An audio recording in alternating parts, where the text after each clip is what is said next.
करवा चौथ व्रत का हिंदू धर्म में बहुत अधिक महत्व होता है, जो इस साल 1 नवंबर को सभी सुहागिन माताओं बहनों द्वारा रखा जाएगा। इस पावन पर्व में सुहागिन महिलाएं 16 श्रृंगार करके शिव पार्वती व करवा माता की पूजा करती है।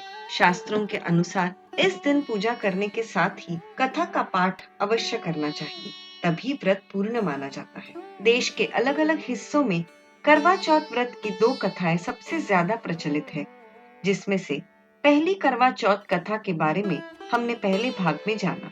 आइए अब दूसरी प्रचलित करवा चौथ व्रत कथा के बारे में जानें, जो इस प्रकार है। करवा चौथ की दूसरी प्रचलित कथा वीरावती और उसके 7 भाइयों की है, जो इस प्रकार है।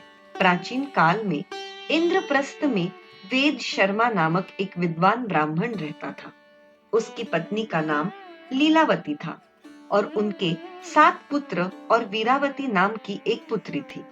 वीरावती घर में सबसे छोटी थी, इसलिए वो अपने माता पिता और अपने 7 भाइयों की बड़ी दुलारी थी। वीरावती के युवा होने पर उसका विवाह विधि विधान के साथ कर दिया गया।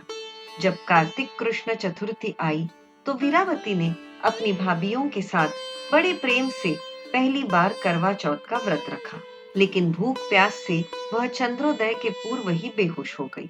बहन को बेहोश देखकर 7 भाई व्याकुल हो गए और इसका उपाय खोजने लगे। उन्होंने अपनी लाडली बहन के लिए पेड़ के पीछे से जलती मशाल का उजाला दिखाकर बहन को होश में लाकर चंद्रोदय होने की सूचना दी। लीलावती को अपने भाइयों पर बहुत विश्वास था, इसलिए जब भाइयों ने बताया चंद्र उदय हो गया है, तो बिना शुभ मुहूर्त को जाने उसने तुरंत विधि पूर्वक पूजन और अर्घ्य देकर भोजन कर लिया। ऐसा करने से उसका व्रत भंग हो गया और तभी उसे सूचना मिली कि सर्पदंश से उसके पति की मृत्यु हो गई है। अपने पति की मृत्यु से वीरावती व्याकुल हो उठी और उसने अन्न जल का त्याग कर दिया। उसी रात को माता इंद्राणी पृथ्वी पर आई और ब्राह्मण पुत्री ने उनसे अपने दुख का कारण पूछा। इस पर माता इंद्राणी ने बताया कि तुमने करवा चौथ पर वास्तविक चंद्रोदय होने से पहले ही अर्घ्य देकर भोजन कर लिया, इसलिए तुम्हारा पति मृत्यु को प्राप्त हुआ। अब उसे पुनर्जीवित करने के लिए विधि पूर्वक करवा चौथ का व्रत पूर्ण करो। उस व्रत के पुण्य प्रभाव से करवा माता तुम्हें सदा सुहागन रहने का आशीष देंगी। तो प्रश्न करते हुए वीरावती ने कहा कि हे माँ, अब मैं कैसे करवा चौथ व्रत पूर्ण कर पाऊंगी? मैंने तो चंद्र उदय होने के पहले ही अन्न ग्रहण कर लिया और मेरे पति की मृत्यु भी हो गई। तब माता इंद्राणी ने कहा कि पुत्री, ये भूल तुमसे अनजाने में हुई है, इसलिए तुम्हें अपना व्रत पूर्ण करने का एक मौका अवश्य मिलेगा। तभी माता इंद्राणी ने अपने कमंडल से चुल्लू भर पानी लेकर वीरावती के शरीर पर छिड़क दिया और वीरावती जैसे नींद से जाग गई हो और जैसे ये सब एक सपना हो और वह समय में पीछे जाकर उसी क्षण में पहुंच जाती है जब वह अपने भाइयों के आग्रह करने पर अन्न ग्रहण करने वाली होती है।